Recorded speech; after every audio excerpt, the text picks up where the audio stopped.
Hello, everyone, and welcome to a very special edition of P3 Radio.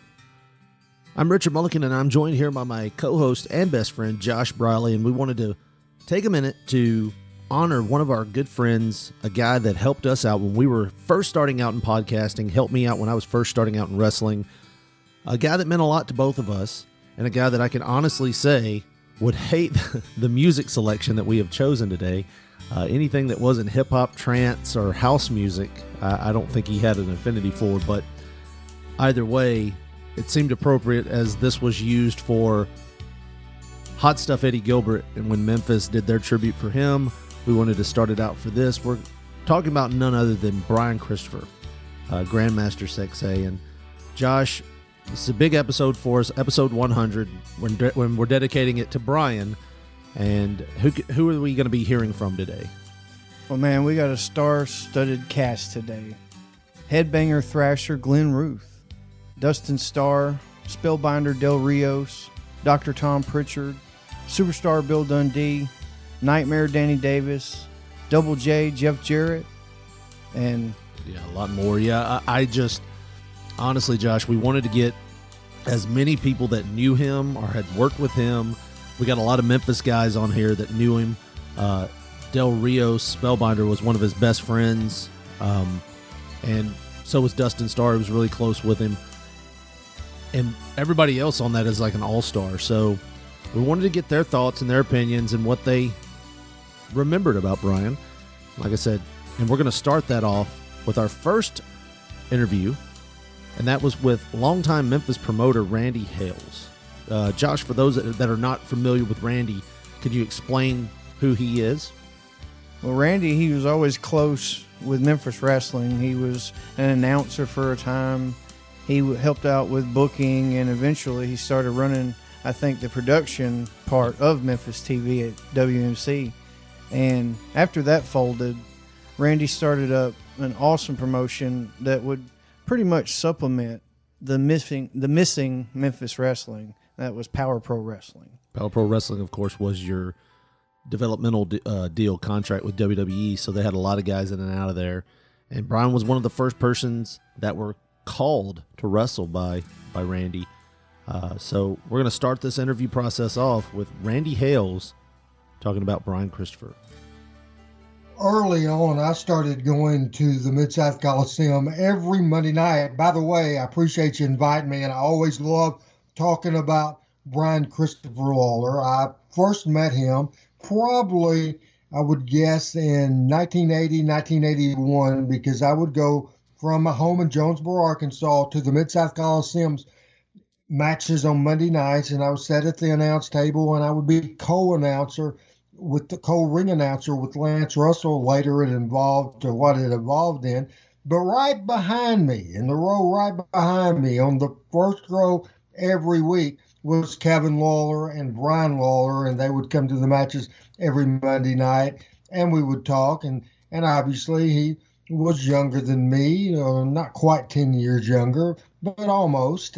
But I got to know him back at that time, and I knew at the time, this kid has it, because he just came across as a tough son of a gun, and he had personality, and he was a loudmouth and a smartass. I don't know if you can say smartass on television, but all the good things that you need to be a great professional wrestler, I could tell in his teenage years, his young teenage years, he was going to be all right. So that's how I first remember meeting Brian Christopher Lawler.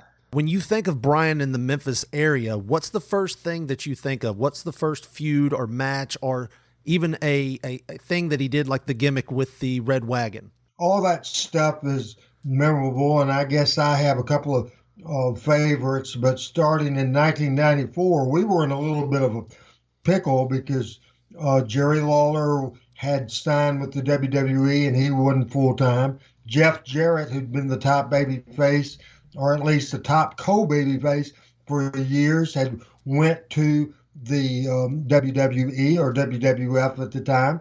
And at the same time, we had lost Jerry Jarrett, who had went up to Stamford, Connecticut to go to work for the WWF. So we lost everything. And so it was left to me to make some sense out of it. And I think that that Brian was the thing that made sense.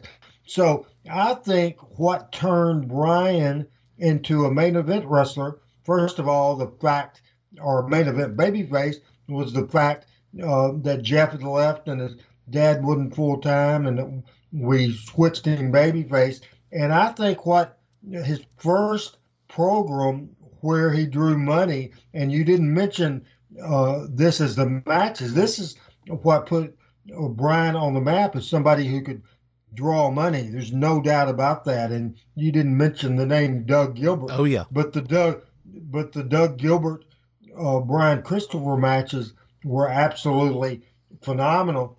I have some great memories of Brian with Power Pro Wrestling, and we did some things that were pretty cool with him and Jerry Lawler and Stacy and Sean Stasiak. That is just great. It's hard for me to just say one thing. I think he was a great talent, and in a different time period, because I'm telling you, he was so much better than a lot of people in the history of Memphis wrestling that drew a lot of money. Obviously, he was younger. The wrestling business had evolved, but as a top talent, talking, workability, charisma, everything, he was absolutely great. And I love watching this stuff today. You know what I'm saying? I'd never been in a daggum locker room before and all that kind of stuff. I didn't know that masked wrestlers do not wear their masks in the dressing room. So, you know what I'm saying? So this was like not cool. So all the other wrestlers, I'll never forget, Bill Dundee was the one. Bill Dundee, so me and Tony both got our masks on. So Bill Dundee walks to the dressing room. This is the first day we was ever there. He walks to the dressing room and he says, "What do you boys got your masks on for? You know, the show don't start for another hour. Why you got your masks on?" So, well, we just wear our masks. He said, "You wear your masks in the dressing room? What, I guess you boy, y'all a couple of Mexican shooters? Huh? We got some Mexican shooters in here. Yeah. Oh, and then you know, when you get in a stance, this is where the term shoot comes from. When you get in a stance and somebody shoots in, you know, Greco-Roman style, shoots in and takes your thigh and takes you down to the ground. You know what I'm saying? So he gets down and stands, and so he starts smacking his thigh. "Come on, Mexican shooters, shoot in, get you some Mexican shooters." Shoot, we wore our masks probably about a good 6 months, you know, before actually ever took them off. And the wrestlers knew that, you know, who I was. But the people sure didn't know who I was, because once I took that mask off, I became Brian Christopher. See, here's the sad thing. I was a different era from Brian, so we never rode up and down the road together. I knew him because of Jerry Lawler. I mean, me and Lawler did a lot of stuff, but Brian was in a different wavelength. I mean, he was 20 to 15 years behind us, you know what I mean? Right. So as far as doing stuff with him, I never really did anything. I don't know if I even worked the program with him much. Right. So the generation gap was a kind of in place. Do you have any memories of his matches or anything like that that you saw when he was younger and was just thinking, man, this kid might have something here? Well, I mean, the kid could work. I mean, most of us that get in this business know what they're doing when you get in. You kind of have, I mean, I was the same way, but somebody has to teach you. He had his father to talk to him. I would talk to him. Some of the older guys would say, "Brian, this is what you do. You did this wrong, blah, blah, blah, blah." And he would listen and pay attention to you. That's how you learn. Somebody's going to tell you your mistakes. So, but as far as being on the same wavelength or the same page, we were on a different page. He was in a different area from me. Right. And, you know, both of you kind of had one thing in common, and that was you guys came up around the 80s and 90s in that era where it was like looked at as like a big man sport. And both of you guys, you know, had to work even harder to get, you know, where you were. Like, that's why I say Bill Dundee was one of the most respected wrestlers in this area. And, you know, your hard work, your dedication, the way you treated the fans and everything like that, you had to claw your way up because it was a big man sport, you know? So that was something kind of... Go ahead. And he was in the same category. I mean, he wasn't a giant either. Right. but he could work. I mean, and here was the thing about Jarrett. If you could work and draw money, he didn't care how big you was. But Jarrett wasn't a big guy either, and he wrestled. Him and Tojo was a tag team around here for years before I got here, me and Barnes in 75. So Tennessee was used to littler guys, so it wasn't like you had to be a giant like New York.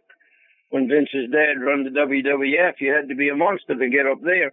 But BC was very good at what he did, and you'll hear horror stories. The man was never disrespectful to me, I can say that. I don't think I've had a crossword with him. Hell, I've never had a crossword with his father, so. Right. He knew what the business was and what was expected of him, and he did it. Yeah, we can all get goofy sometimes. We all go goofy on different times in our life, so. Yeah, he's done some crazy things, but when he was around me, he was always very respectful.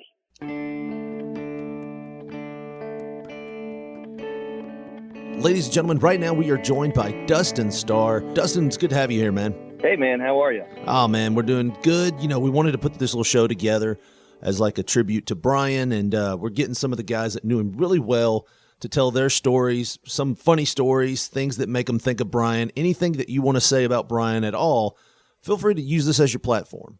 Well, first of all, man, I'm really going to miss Brian. I'm glad you're doing this. It seems like everybody's, wanting to talk about Brian Christopher, and, we did the same thing on our show on Cerrito Live.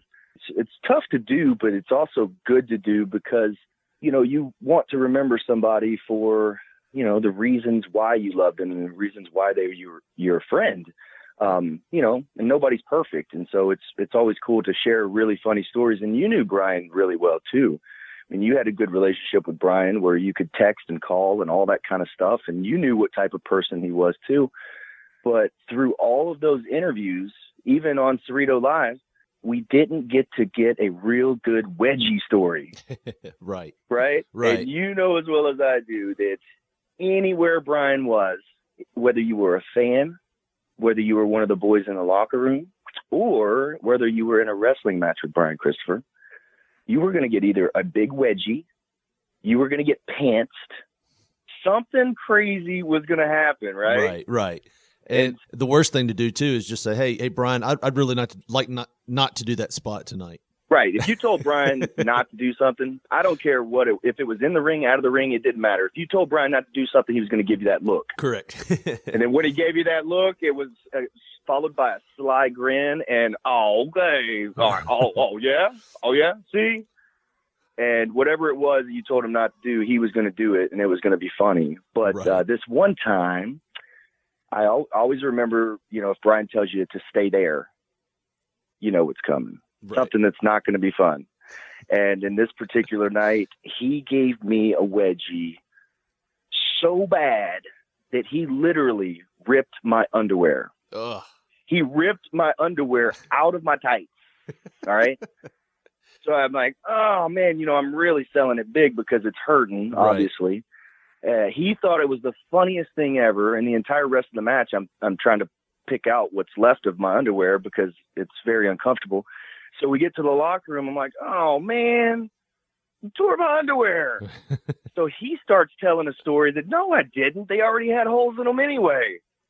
No. And so everybody in the locker room was laughing that they thought I already had holy underwear, and that's why they were just torn apart when Brian did it. But you know as well as I do, Brian would give you a wedgie so hard, he would try to rip them or, it was just funnier that way. Right. And I love the fact that yesterday you were talking about, because, we'd been on a few road trips with Brian, and the fact that you would get to a place and be extremely late, and because you've had to make all these stops for little certain things out of the way. And by the time you get there, you're like 4 hours late. And then he would go, oh man, I don't know what's wrong with this driver. Right. Exactly. So typical road trip with Brian is you go pick him up.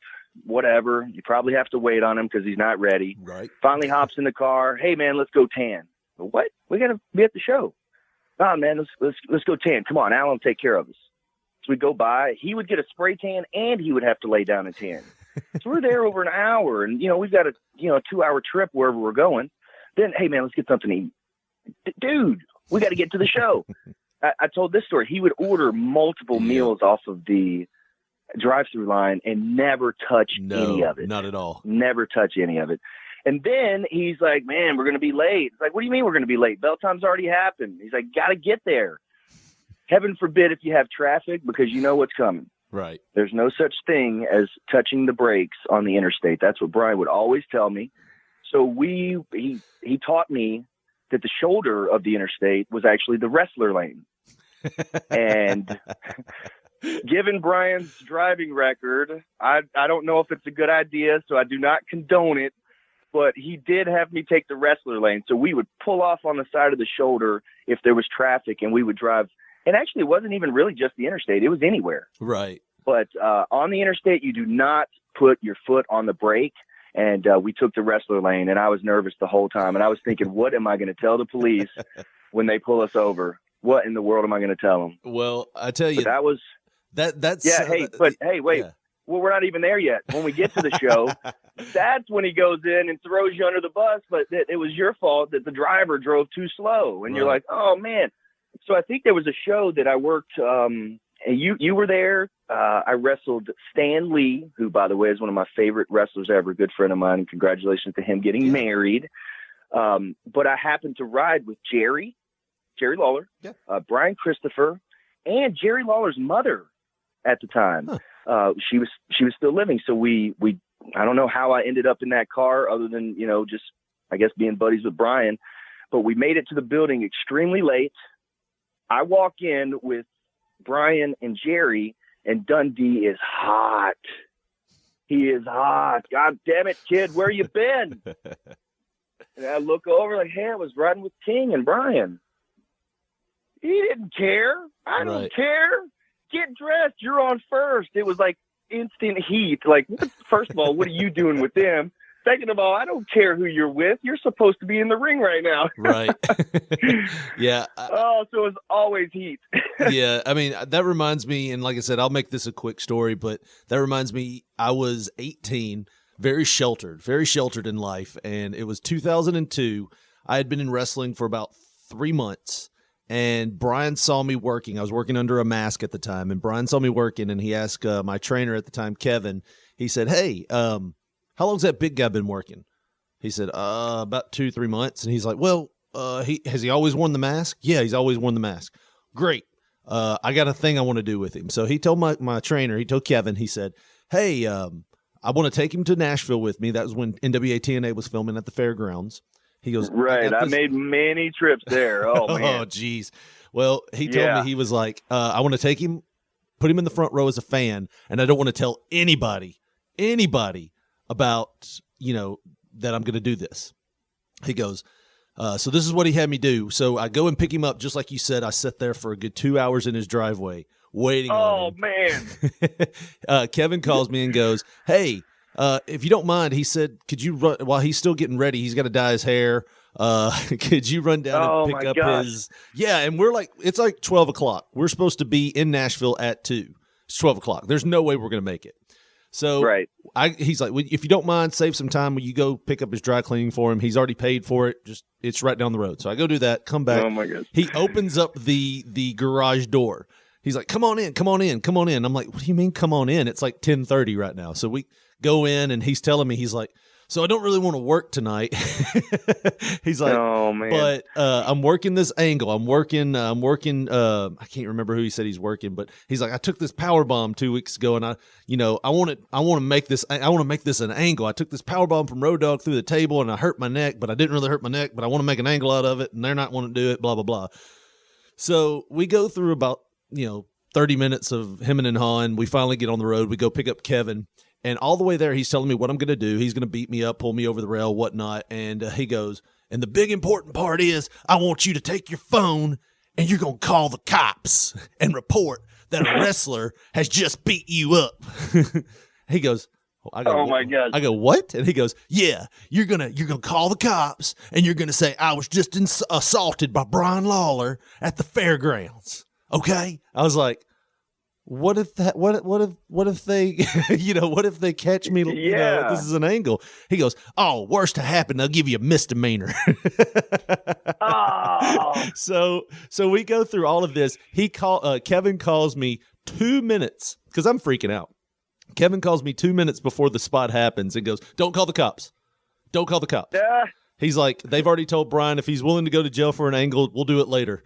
Oh man, I will tell you and everybody listening that Brian reminded me a lot of Del Rios, the Spellbinder, just in how generous he was and how cool he was. Even though, you know, Brian was a wild character, don't get me wrong, man. I've got stories that would, you know, oh my gosh, you know, you wouldn't believe. Right. But when you got in the car, Brian would fill the car up with gas. Right. Brian would pay for food. Yep. And then when we got back into town, he would fill your tank back up with gas. And there was not many guys that were veterans that would take care of the younger guys like that. And at the time, you know, I was one of the young guys just trying to get in, you know, and he took good care of me. And you mentioned misdemeanor, and this is a story. I don't know if I should really tell it. We can edit around whatever. Yeah. No, it's fine. But I've never gone to jail. Okay. I've never been arrested my entire life. Yep. But I did have to report to get booked and mugshotted, I guess. Is that what they call when they take your picture? Right, I don't even know. But Brian Christopher was the reason that happened, but he's also the reason that I didn't get taken to jail. And it was just a traffic thing. We might have been taking the wrestler lane. I don't know. But at the time, Brian was very, very popular at the time, very well known anywhere he went. It was nothing to be at the club and Brian would dance and then his pants would fall down and everybody would, laugh at him. He'd pull him back up, you know, do his gimmick.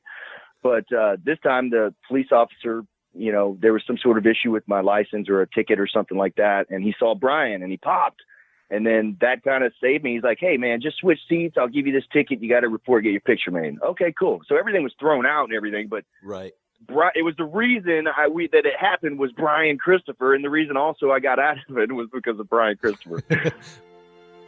The one that I would say out of everybody that really, really taught me the most, and it was all, taught me in the ring doing an angle, you know what I'm saying? Because if you had an angle with somebody, you know, like I said, you would have to wrestle them 6 days a week. You know what I'm saying? Right. So one of the ones that I wrestled for a long period of time, like months, was Dr. Tom Prichard. That's where I really, really learned the ins and outs of the wrestling business. I got to tell you, man, when I first met Brian, I don't know what run it was I had in Memphis, but I was booked to work with him booked to work with him in Louisville, Kentucky. And a couple of people have told me this guy's got a really bad attitude, man. He's not a real good kid. Well, I didn't believe that. I saw that he had talent, and I took him aside in Louisville and said, "Brian, nobody likes you. Let's go out there and show these guys you can work. All I'm asking is that you trust me and just listen to me. I'm not going to eat you up. I don't want to take advantage of you, but I want to show them that you can work." And he got this startled look on his face. But we went out there, and he did listen. I was the heel. He was a babyface, I think, at that time. And we had a great match. And from then forward, we had a program. And I believe he trusted me from that day on because I wasn't out to get him. But there was a lot of people. I think he had a chip on his shoulder. Of course, he had a pair of big shoes to fit. And I can't imagine, or actually I can. I can only imagine what it would be like to grow up with your father being not just a great wrestler, but being the king in wrestling. So, you know, Brian was pretty misunderstood, I think, when he first started out. And once I got to know him anyway, I found that he really did love the business. He could be pretty engaging. He could be pretty funny. He could be a really good guy. But I think in the beginning he had this defensive mechanism that hit people the wrong way, but you know that was survival mode, and that was my first impressions of him, man. It's like he just wanted to make sure he had his guard up and wanted to fight for what he believed in. What would be one of your favorite memories or favorite matches with Brian? We had a match, I think, I know it was the Mid-South Coliseum, Carr versus Carr, and his girlfriend actually drove his car into the building as well, and I was walking over with a drink, and I was trying to get her to close the window or yeah, the window was down, but I didn't want to throw the drink in it. But once I got there, I had to do something, and I went to throw it. I think I hit the door. I got some in the window, some inside, but then Brian attacked me. That was a good match in the Mid-South Coliseum, Memphis. And I had some good times with Brian in all of our matches because I think once again he understood I wasn't there to take advantage. I wasn't there to eat him up at that stage of my life, especially in Memphis, and especially seeing younger guys.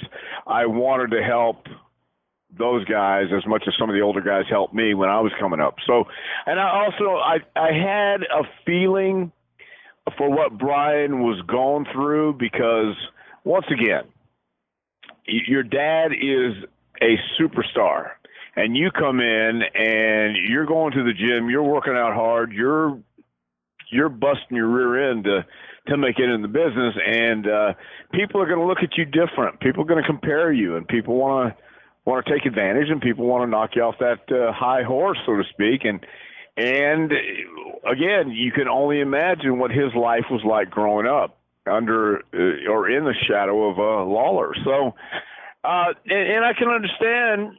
Sometimes we say stuff and we forget we're being recorded or forget we're being we're on the record, and you kind of say stuff the way you feel. And Brian could be very passionate. You're right. He wears heart on his sleeve, his feelings on his sleeve, and that's not always the best way to present yourself. You say some things you feel strongly about, or you say some things about somebody that you're just kind of talking, and then all of a sudden it becomes public record. So I get that. Yeah. Do you think, and everybody can pretty much be in agreement here that Brian was one of the most, I would dare say, underrated wrestlers. He made it to WWE and some of the bigger places, but, when he got there, it was like, I don't know. I mean, he was tag team champions, but really he was better, I think, than where he made it. Do you think that might have been his size? Do you think it might have been his own doing? Do you think it might have been some pressure from who his dad was? What do you think kind of held him back on that next level? Once you get to a place like WWE, you have to understand all the mechanisms that have to go in place and all the other elements. I tell people when I train guys these days or anytime that what you do in the ring is really a minor percentage of what really matters. It's really the backstage, the unseen political climate, so to speak. We can try and mask it and pretend it doesn't exist, but it does. And you have to be able to get along and manipulate and work with people. Otherwise, you're not going to be included the way you necessarily want to be. And I'm not saying Brian wasn't included the way he wanted to be, but at the same time, you're right. There were elements in play, I think, with Brian that might have been partially his doings, but partially the fact that when you get in that atmosphere, when you get in that climate, you have to read the room when you walk in. And sometimes Brian did, sometimes I don't think he did. And I'm just as guilty because you have to play the game. Right. And that is a fact of life, not just in wrestling, but anywhere you go. And I don't know that Brian necessarily wanted to play the game like he should have. I remember him. I don't remember who he was working with, but it was for the light heavyweight championship one time, and they hit him with a belt, and it clipped his ear pretty good. But he wasn't mad about it. It's just the fact that he came back and he took it. And I don't know if he got mad at the guy. When I saw him, and it was bloody. He wasn't mad about the ear. I think he was just mad about the fact that the guy. I can't remember who he was working with either. I don't think it was Scotty. I don't think it was McIntosh or anyway. I just think he was mad because the guy didn't protect him. Right. Or upset. And what I'm trying to say is he wasn't mad personally at the guy, just that I think he was mad because he wasn't protected. And nothing happened after that. I'm just, there's some things when you're in that climate, when you're in that environment, you have to understand it can be pretty treacherous road that you have to maneuver. And that's what I think happened with Brian there. It's a ongoing 24/7 job in WWE or a bigger company, and you have to be thinking about everything all the time, how you're perceived, who you say hello to, the way you say hello to them. Did you say good morning? Did you comb your hair? Did you eat the right? Just unspeakable, crazy stuff sometimes that happens in life. Okay, well, you mentioned earlier about the car and throwing the liquid in and everything. Is there any other funny stories or ribs that you can remember Brian playing that stand out in your mind? We always like to ask that question because we always like the kind of lighter side of the ring. Brian, I know when he was on, he talked about his rides with Owen Hart, pulling the e-brake on him, the handbrake. Is there anything like that you can recall either on the road or in the ring that Brian did that stands out in your mind? Right now I can't. I really can't because I pretty much dealt with Brian at the building. Mm-hmm. And the last time I saw Brian, he booked a show in the casino. I guess that's in Mississippi mm-hmm. or right across from Memphis. Right. And Wolfie D and I remember him running the show, and he was in his element, and he did everything as a pro. But I don't remember any ribs, so to speak, because I never really rode with him. And I had a good laugh with him at the building a couple times. Again, once you got past that exterior wall, he was a pretty funny guy. So I can see that. I can see Owen pulling brake on him too. I can see him having a good time.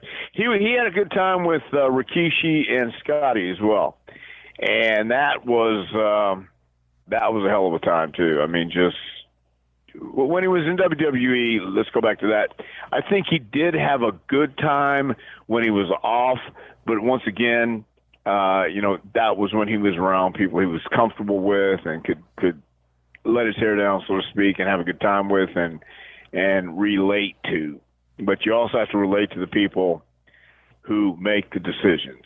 So anyway, I wish I did because it'd make for a better interview and promo, but I don't. I'm sorry. Oh, that's fine.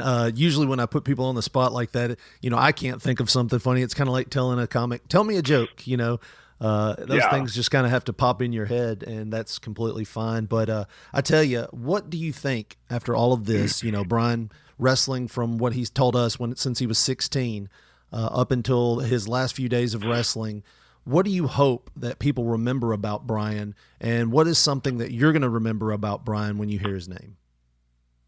His passion for the business. Brian did have a passion for wrestling.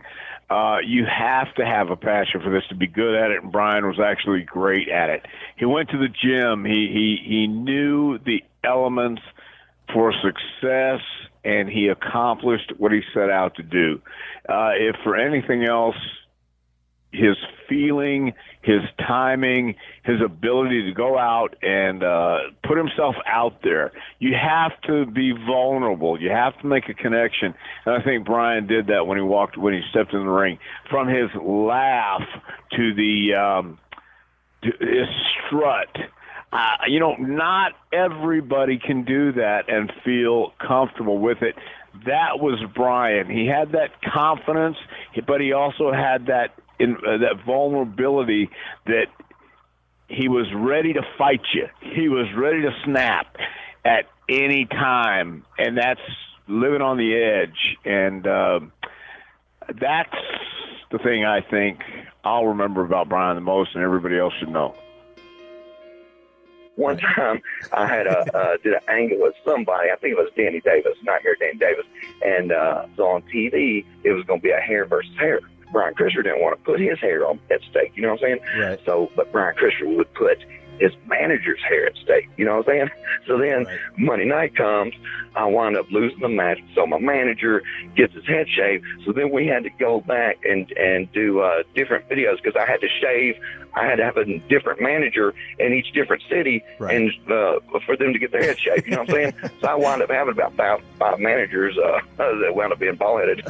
It was great. When Brian Christopher first broke into business,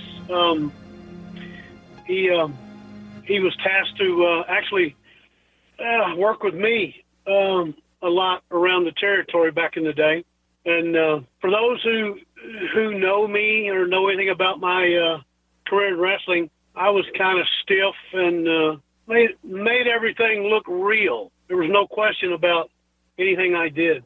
So needless to say, I kind of wore Brian out after about the first couple of weeks. And then one night he came to me. We were in Memphis, Tennessee, and he came to me and said, man, my my knee hurts, so let's try to stay away from my knee. He says, my chest is really killing me from all the chops, so please don't do that. And I said, okay, don't worry about it. So I immediately go to Lawler and I say, hey, your kid's wussing out on me. So one thing led to another. Lawler said, make him a man. So that night in Memphis, Tennessee, the first thing I did was kick him in the knee, bust open his chest with a chop, make him bleed, and made him fight me. I made him a man. So that's my Brian Christopher story. And he did real good for himself. Then, a lot of guys in the business, unfortunately, have demons they have to deal with. And, I can't explain it, don't know why, because I never had to deal with those. And it's a sad thing, but that was my Brian Christopher story. And so there you go.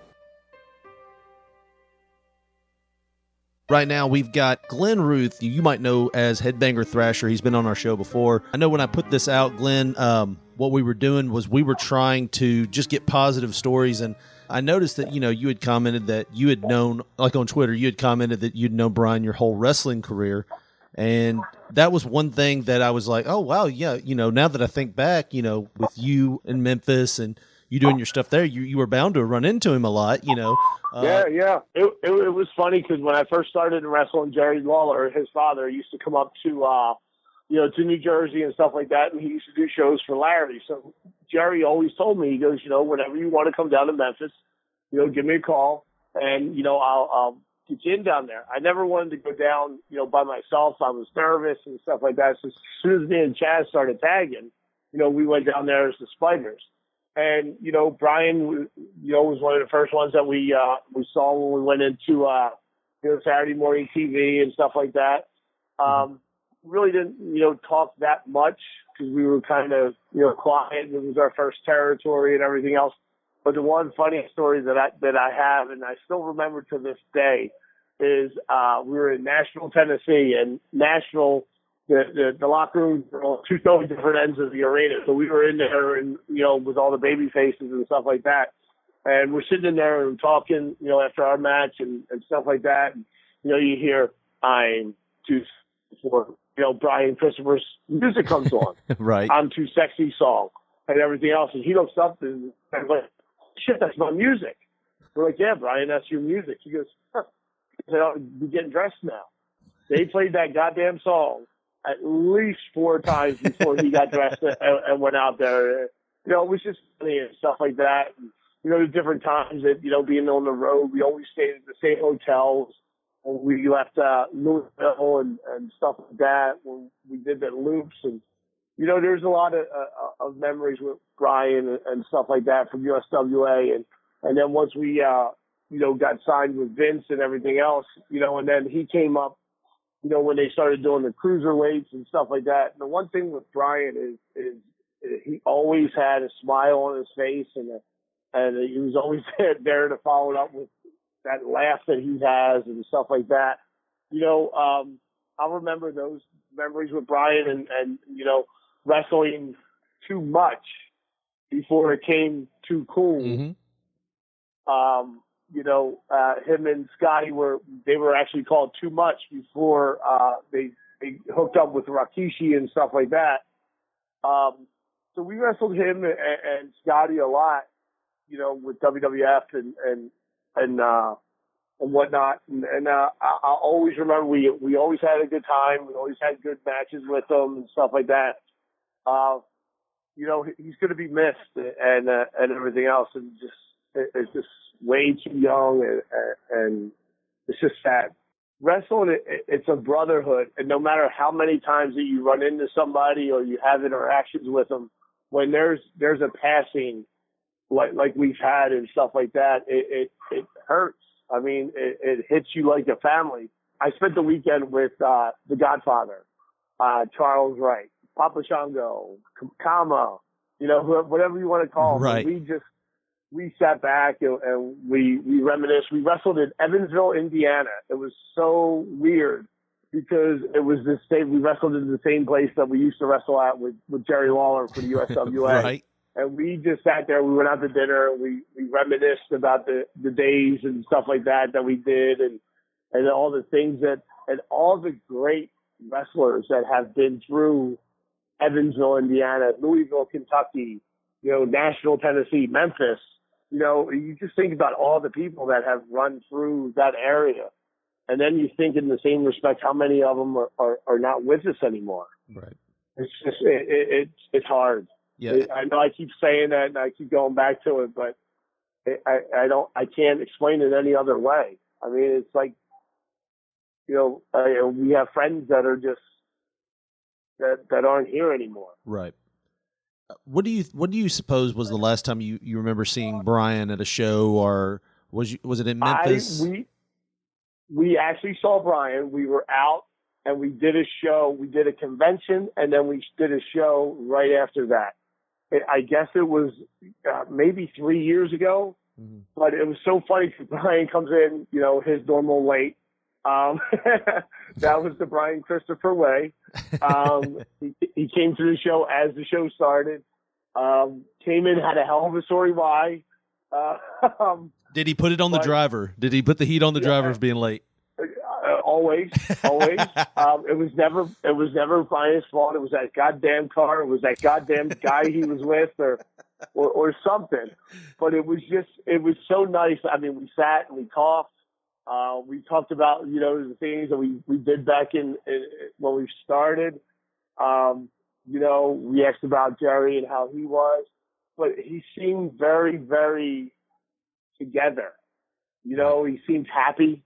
Brian always seems happy. That was the thing with Brian. He always had a smile on his face. I don't think I can ever remember, except when he got pissed off or something. Right. Then that smile would go away, and you would know when Brian was pissed off. Here's one story, because now you're talking, and now I'm remembering that's stuff. fine. We used to travel with the Rotten brothers, Ian and Axel Rotten, when they were down in Memphis. So we all used to drive together.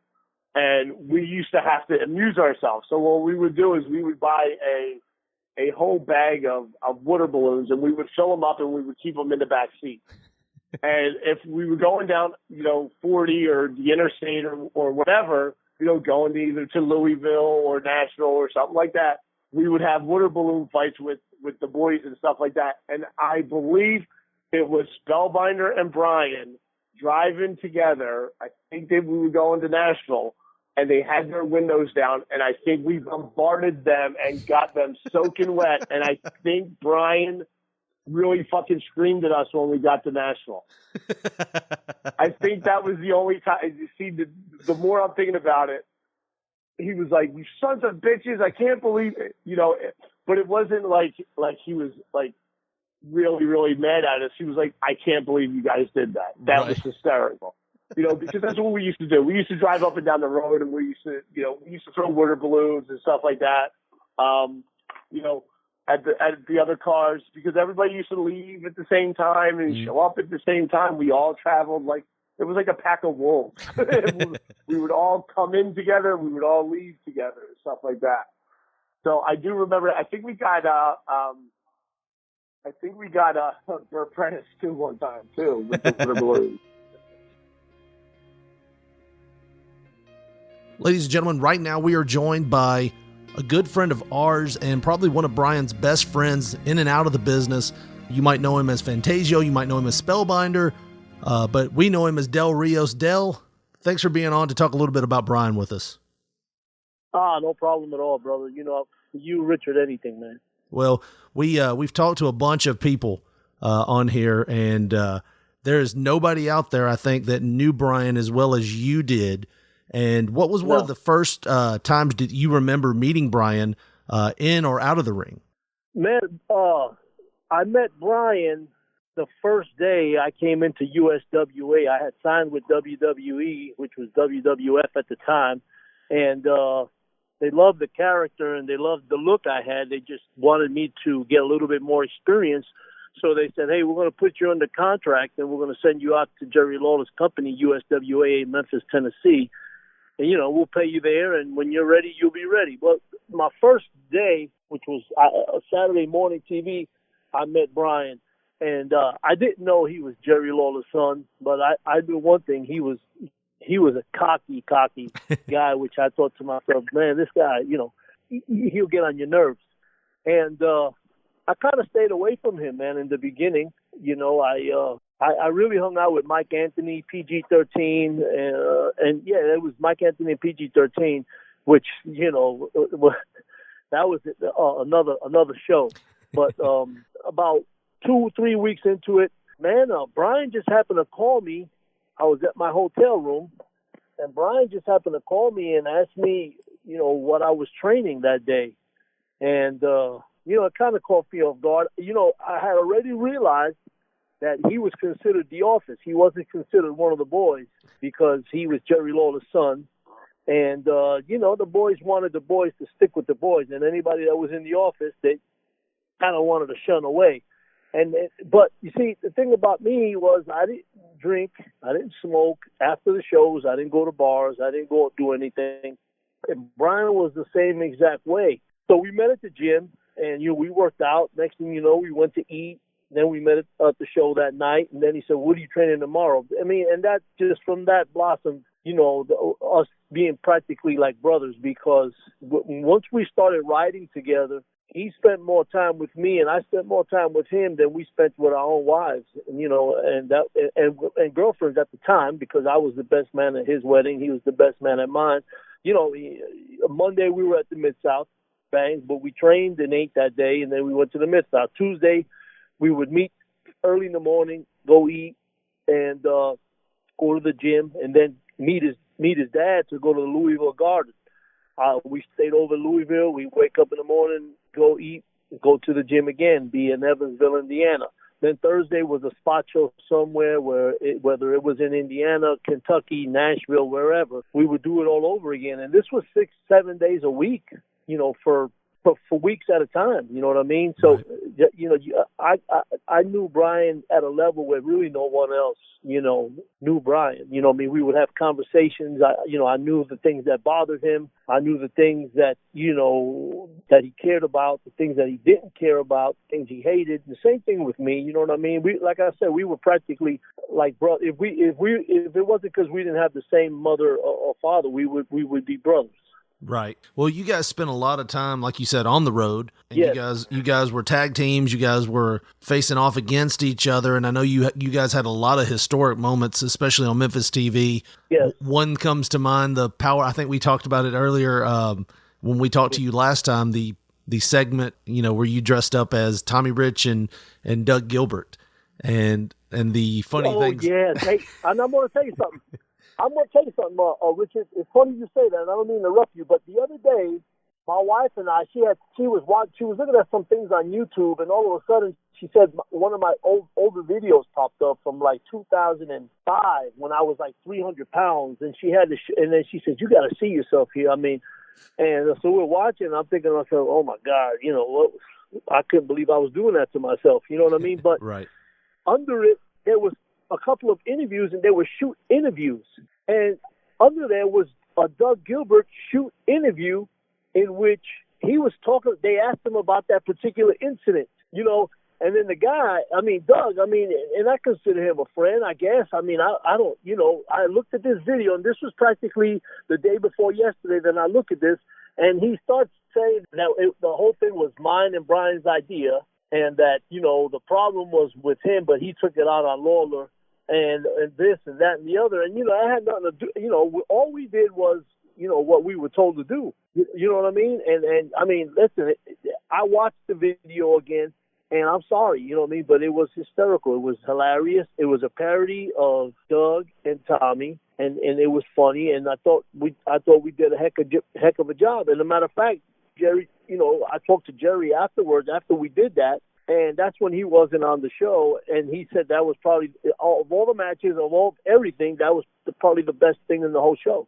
My co-host, it was over with us. I don't know how long we went around, doing did somebody say something about firing it up? No, Tommy, yeah, nobody said anything.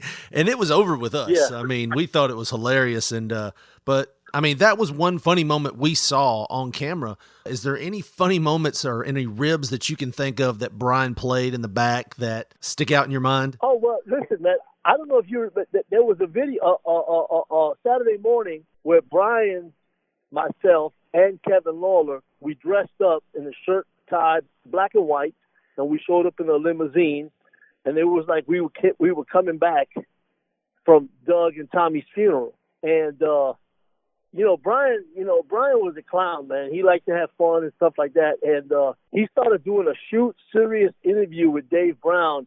And I promise you, Richard, you could see me in the back just clenching my teeth and just folding my lips in because I wanted to blurt out, hysterically laughing, because Brian was just hysterical over the whole thing. You know what I mean? He was just funny, but he was shooting on Doug. He was actually shooting on Doug because, and don't get me wrong, I love Doug, you know what I mean? And I spent 20 years on the road with him too, but, Doug didn't go to WWE.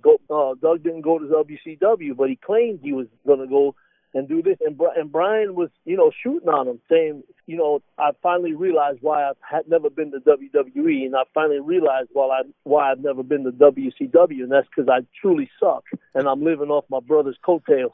I mean, stuff like that. He was shooting on him, and it was just funny, you know what I mean, to me. Yeah. You know what I mean? Brian going off like that. Yeah, I mean, and that was a little bit before its time because I don't think at that time you had like DX parroting Nation of Domination. You didn't have these people dressing up like the other team and making fun of them like they were them. You'd always have somebody come out dressed as them, or maybe you'd find a little person and put them in the same outfit and beat them up. But I mean, it was before its time. Any road stories you can share that you can think of? Yeah, that's those are crazy, Richard. You know what I mean? I could probably be here till next month telling you all kinds of stories, man. I think we've all been on some rides with Brian that started in one place and it was supposed to start at a certain time and it always ended up you were late. Oh yeah, man. I mean, there was one time that ended up being a fantastic time. It was hilarious, but I mean, Brian and Jerry Lawler, whenever they rode in separate cars, they would have fights on the road where they would throw food at each other.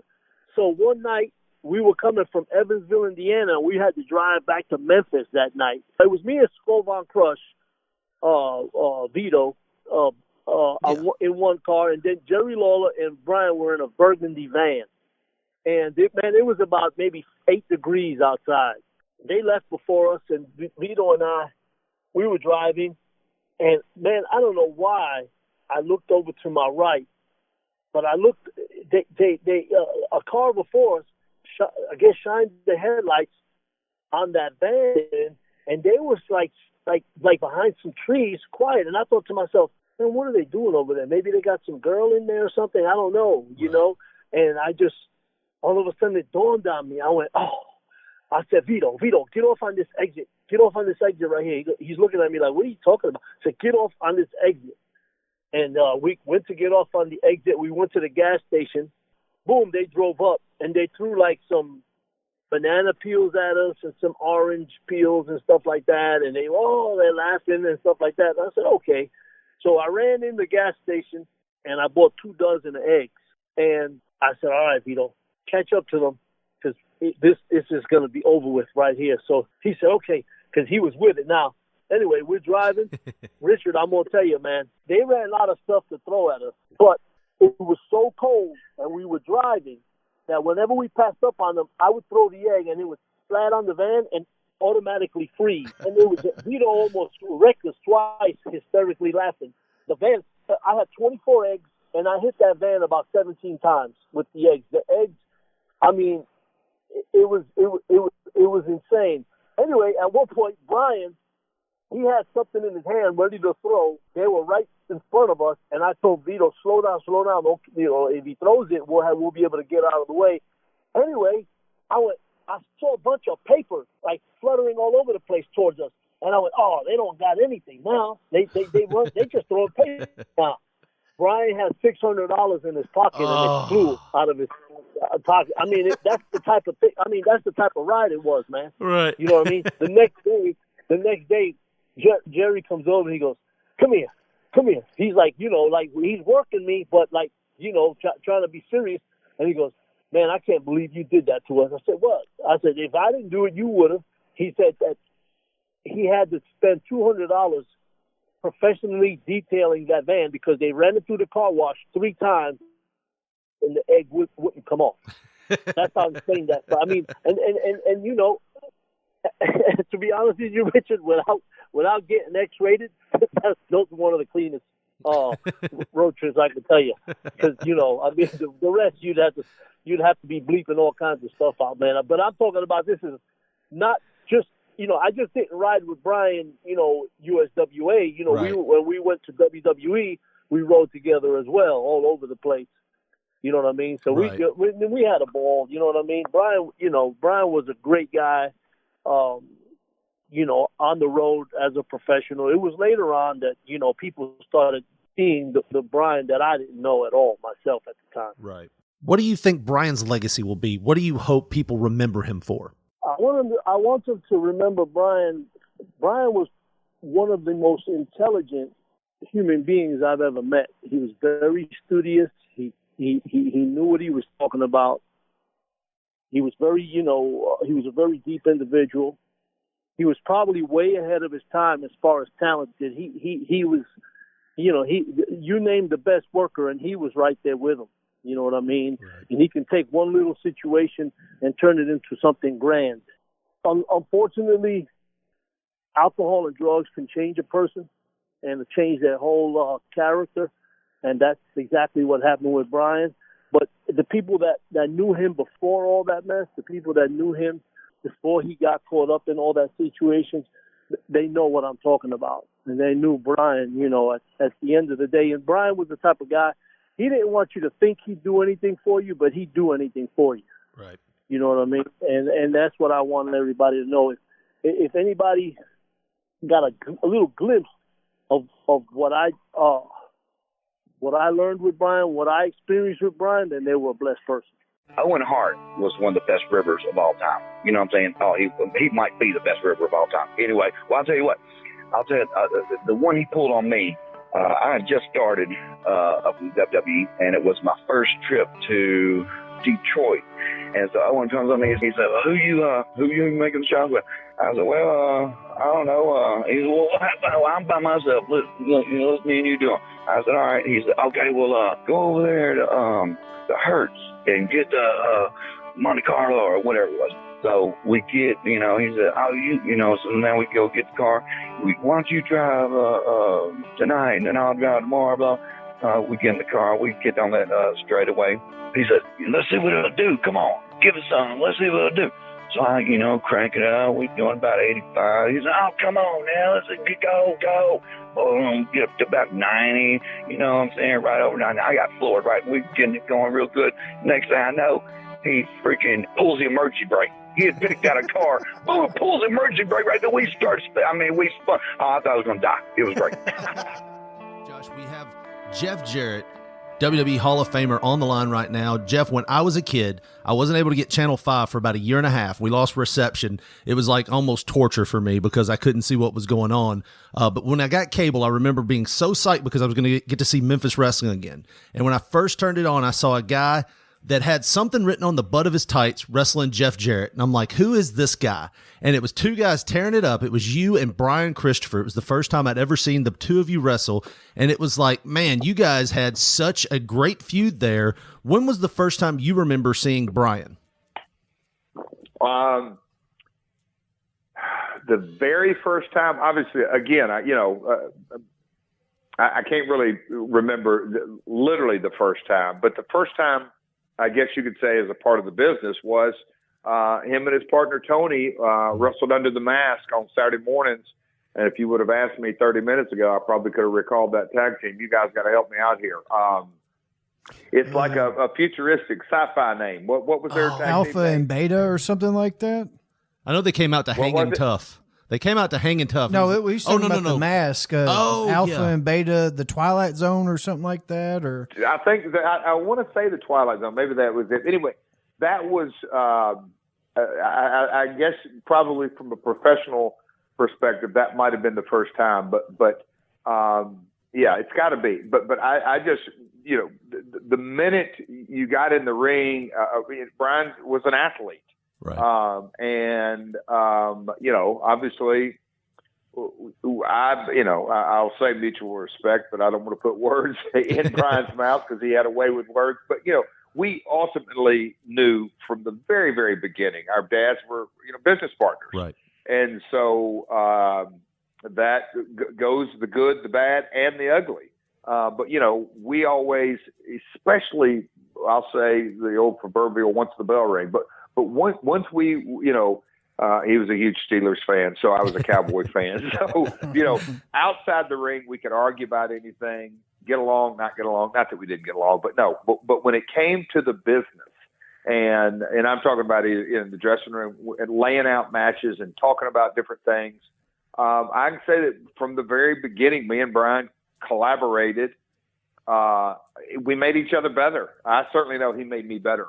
I said that right after his passing because I sat there and I fought back, and that just kept coming back to my brain that at that stage of my career, whether it was a year and a half, 2 years, whatever it may be, I either wrestled with him or against him, or somehow, some way, even on the small shows, he'd been a single match and I'd be in a single match, and at the end of the night we'd end up in a tag. But me and him, we wrestled each other so many times. And, I just got to say, his in-ring ability, he had that knack. He obviously, neither one of us were the tallest guys or the best bodies or whatever it may be.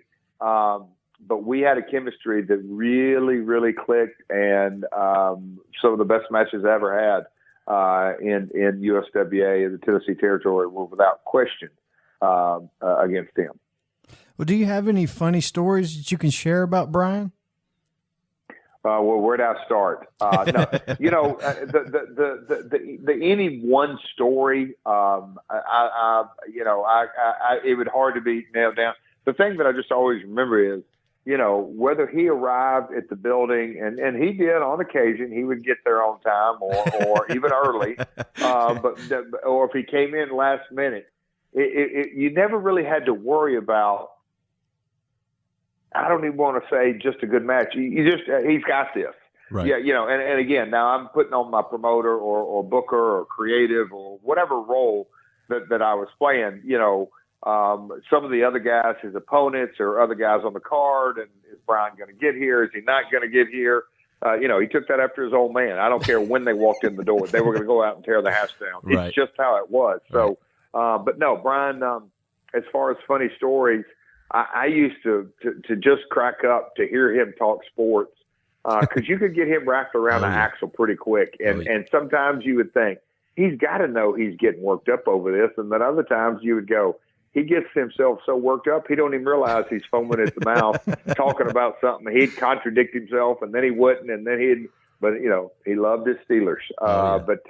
No, any one funny story, it's hard for me to nail down. I could certainly come up with a few, but just the day in, day out laughter that he would bring in, and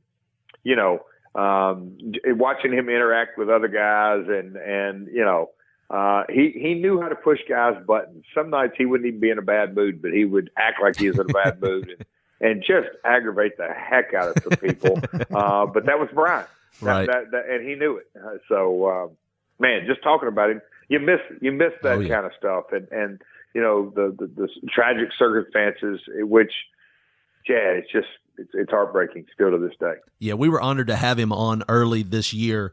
I think it was the last interview he did, and it was just because he actually sent me a text message. He's like, I don't do a lot of these, but just because it's you, I'll do it. So he came on and we talked to him about a bunch of stuff. But always when I think of Brian, I think, we talked a little bit before the air about how I was the young kid that he brought with him to do the TNA show. And I had to laugh because you said sometimes he would be on time. I think we left Bartlett, Tennessee, where he was living at the time. We were supposed to be at the show in Nashville at the fairgrounds, I think it was, at the Asylum. We were supposed to be there at 5:00. We left Bartlett at 3:00. Of course, that does not shock me at all. And the whole time he's complaining about my driving. We had to stop by Chick-fil-A and get like 30 bags of food that no one ever ate. It just sat in the car, and then he sat in the back seat listening to trance music the whole time. Yep. That's our man. But like you said, watching some of the videos of you and him together, I looked at my wife and I go, it just doesn't seem real. I would get a text message or an email from him or just a call where he would be fired up about something, or he'd ask me to help him with some audio or something like that. And just looking and seeing these videos, it's like, man, it just doesn't seem real that he's gone. Yeah. There's, death happens in life, but man, there are certain individuals that come along and you just go, wow, he left us much too soon. Right. It's just that simple. So much, and I put that in I said it right after his death. The disease of addiction is dark, and obviously it played a role in cutting his life short.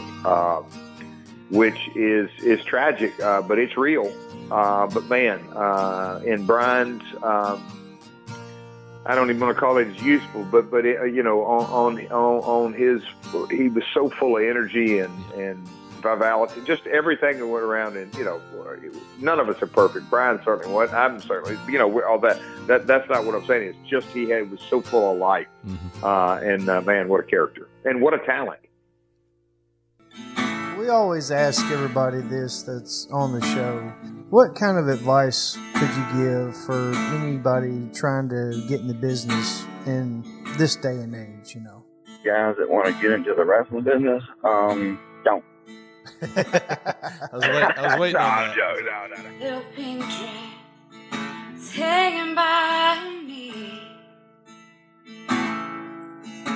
just overhead on the old trapeze. In the old tent tonight, spotlight going round.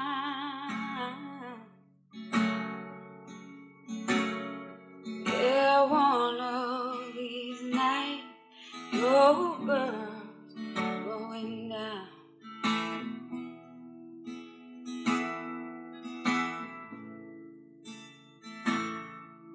She started with us on the back of a horse, just 17 and already divorced.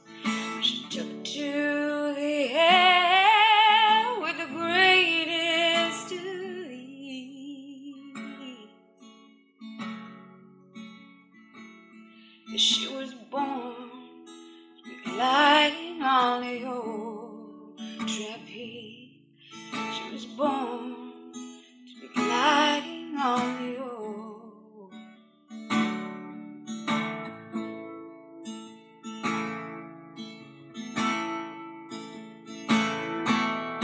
People don't care if they live or they die. Some people want